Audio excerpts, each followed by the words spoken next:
I've been making money online for over 15 years. I've sold over $30 million worth of courses, e-commerce products, agency services, and in this video, I'm gonna break down what I believe is the best way to make money online in 2023 and going forward. Let's get into it.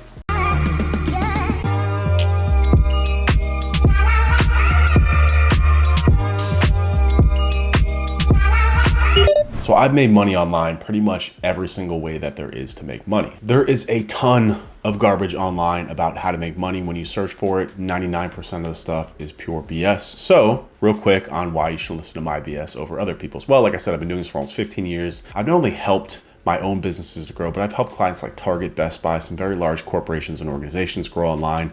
I've seen pretty much everything that there is to see online, and I've monetized pretty much every way that there is to make money online. I've had and sold my own e-commerce store back in 2015.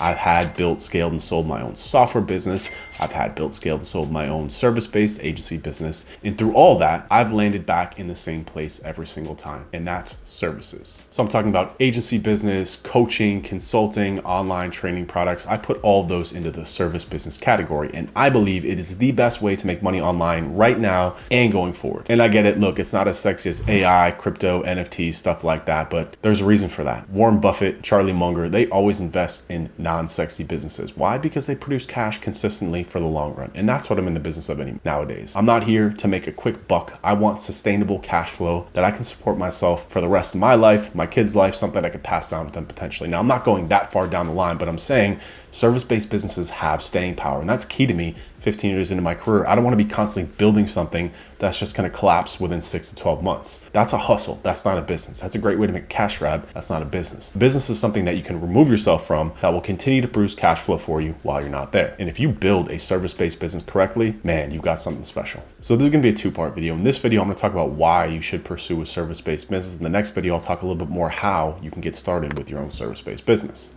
So reason number one why I love the service-based business model is that there's no capital investment needed up front. You look at something like affiliate marketing, e-commerce, drop shipping, you've got to invest up front into the product that you're going to sell, into the infrastructure that you're going to sell through. If it's software, there's tons of development costs, design costs, all that stuff that can take years to get that business off the ground. With services, you're selling a piece of knowledge or a skill. You do not have to spend a single dollar except for maybe some incorporation costs to get that business up and running. You can be profitable on day one. That's super rare for any business model out there. For context, I work in the agency and service and consulting space. My wife, this past year, she started a management company for Airbnbs. She sets up the infrastructure on the back end for cleaning and repairs and all that stuff. It's a service-based business that she runs online from home. And she was very frustrated because her first year, she didn't hit the type of income goals that she had. But when I broke the business down with her and we talked about how the fact that she's profitable in her first month and she's actually taking a salary every single month from the day she launched that company is special. It's rare. Very, very few business models will pay you out of profits on the first day, on the first month of operations. All you need is one client and you got cash flow. Then it's just about stacking, maintaining, and building the business around that. That's reason number one, is that you do not need any money to get started. All you need is a specific skill or a pain point that you're solving for a potential client. Reason number two that I love service business is that the profit margins are great. So when we look at something like affiliate or drop shipping, that's where a lot of people want to get started because it's quote unquote passive income. And let me just preface this by saying there's no such thing as passive income unless you are an investor with a lot of cash that you're putting in the value of your money, and there's no exchange needed aside from that. You're just putting in money and letting that business grow. If you don't have that type of money, then passive income is a dream. It's a lie sold to you by another YouTuber that is just unachievable. There's always going to be some sort of energy or effort put in, get a return from that business. And affiliate and dropshipping is no different. You have to build marketing systems that cost money, that cost time, that cost energy. And after you factor that in too, you're only getting a cut of everything sold. For example, for affiliate or dropshipping, right? You sell a pen, you sell it for $1, right? You're not actually buying that pen in bulk. You're not hitting any sort of economies of scale by buying 10,000 of these for 1 cent and then reselling them and taking that risk. You're selling it out of somebody else's stuff. So you're only getting a cut of that sale. It's usually between like 15, maybe 20% on the very high end, usually as low as 5 to 10% if you're doing like Amazon. So imagine for every dollar that you're selling this, if you're selling this on your e-commerce store, there's costs that go into selling this. There's website hosting, there's marketing costs to acquire those customers. You're basically selling now something that's 5 to 10 to 15 cents on the dollar, right? Because you have to eat off that margin. So you're really selling something off of that profit margin, and then you take your expenses out of it. So the margins on those types of businesses are abysmal, and you have to do ridiculous scale in terms of traffic, and you have to do it organically too. Can't really pay for customers. That opens up a whole nother can of worms in terms of being an organic search expert in order to get that business model to work. So the profit margins on those are trash. Same thing with e-commerce. Most e-commerce businesses do between like 15 and 20% net profit at the end. You think it's passive because you're selling something online. It's not. You have to operate that business. You have to deal with the inventory. Been there. It sucks. It's not fun. It's a whole nother headache and whole nother cost you have to deal with. Software does have great margins, the best out of anything, and it scales the best, but the amount of time that you have to put into it to get there, the amount of cost and capital that you have to put in to get that product right and then hit those economies of scale, it's not good for beginners. Not a route that I would go down. But again, service-based businesses, day one, you're getting a profit. You're selling something that's inside your head. You're selling systems, you're selling knowledge, you're selling services, you're selling solutions to pain points. On day one, your profits, and then even when you hit scale, our agency runs at 40% net margin. It's really good, and we don't have to carry a lot of overhead, so we make a lot of money. Reason number 3 why I love service-based businesses is the ability to change your model or your offer quickly and adapt overnight. I don't think we need any more of an example than AI. It's coming fast. AI is going to eviscerate businesses. Imagine having an affiliate business that you built for the last couple of years. You finally got it ranking in Google. Now all of a sudden Bard comes through and it just erodes the search and you don't get any traffic anymore. Boom, your business is gone. Can you pivot? No, absolutely not. You have to just throw it out. That's years wasted. That's time wasted. That's gone. But when it comes to a service-based business, you can adapt. So when we look at something like AI, if you're doing, I don't know, content writing as a service, that's a service that you do. AI comes out and it just eviscerates that. Well, it's fine because what you can do is pivot. And this is the core of a service-based business once you understand it, which we'll talk more about in video 2, which is you don't sell services, you sell solutions to problems. As long as you make yourself valuable, you will always be indispensable. You will always be a need for you. For example, my agency, we service law firms and we help law firms to get more customers through search engine marketing, paid and organic search. Now, let's say again, tomorrow AI comes out and just blows up search engines and we can no longer use search engines. That's fine. I'm not romantic and I'm not married. My service is search engines, but my real service is helping attorneys get more clients. As long as attorneys need more clients, I'm of value. And as long as I'm staying ahead of that curve and I'm continuously pivoting and changing my offer to meet the needs of my client, to solve the problems of my client, then I'll always be able to make money.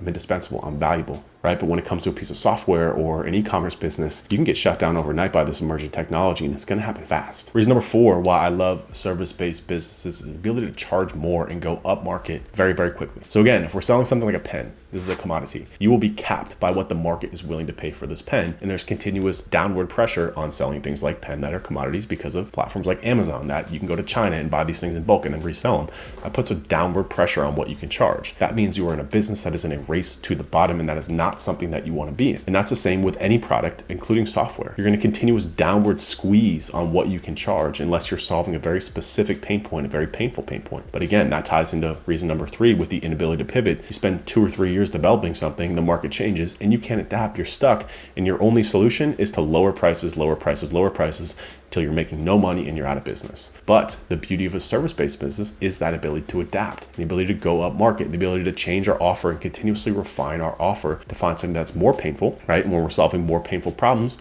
what does that mean? We can charge more for it.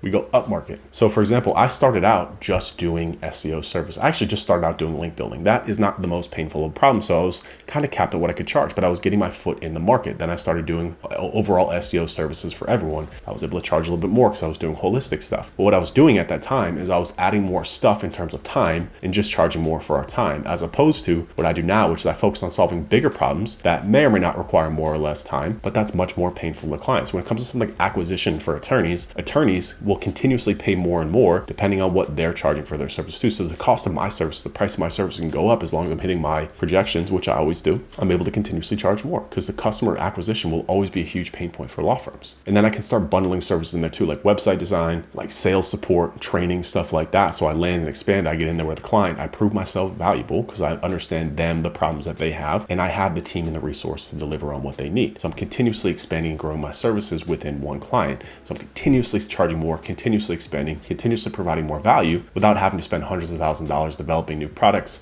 software, or coming up with new SKUs to sell. Reason number 5 why I love service-based businesses is that we're future-proof. We have staying power. So we've all seen what's happened with crypto and NFTs, and whether or not those come back is not what I'm going to debate here. They had their big poof and then they're gone. They'll probably come back in utility in the future. But if you got into those businesses, you had a little spike and now you got to ride the downward wave until it comes back up in 5, 10, 15, 20 years, whatever it is. And while there's definitely ups and downs in every business model, including service-based businesses, again, I know that I will always be able to feed my family. I will always be able to make money and command top dollar because of my ability to solve problems for a specific type of client. And I have four different businesses that are consultancies and agencies, coaching businesses. Each of them targets a different type of client. I have one that targets agencies. I have one that targets B2B organizations. I have one that targets law firms. I have one that targets HR departments. I offer a different service to each one of those, but my service is continually changing and adapting based on the needs of that client, based on the needs of the market. So as AI comes out and continues to eviscerate markets and make people redundant and make software redundant, I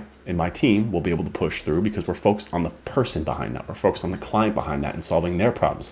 So let's say AI comes out and blows up every single social media channel, every single search engine, every single current customer acquisition channel out there. Does that mean that my agency goes with it? No, absolutely not. If I'm romantic about those channels, if I'm tied to those channels, yeah, a lot of agencies will go down with it. But I am focused on people. I'm focused on solving the problems of people. So they will still need customers. And whatever medium that comes out, whether that's AI or Web3 or whatever it is, I will make sure that I am well versed in it and I will sell that to my clients because I am here to help them grow. I'm here to help them solve their pain points. I'm here to be valuable. And that is why me and my team and my family will always eat no matter what happens in the market, no matter what happens with the web or the internet or going offline. It doesn't matter. I sell the people and I know people and know how to solve the problems. And that is why I love service-based business. And that is why you should not listen to this other bullshit online about all these flash in the pan things. Service-based businesses, consulting have been around for thousands of years, going back to the Sumerians where they needed help with accounting. Consulting was around. Selling to people and helping people solve problems will never go out of style, no matter what happens with technology, no matter what happens with the world, no matter what happens with the internet. People will always have problems and they will always be willing to pay for the solution to those problems. So if you want part 2 of this video, make sure to like, subscribe, drop me a comment, and I will then teach you how to start a service-based business. I'll see you there.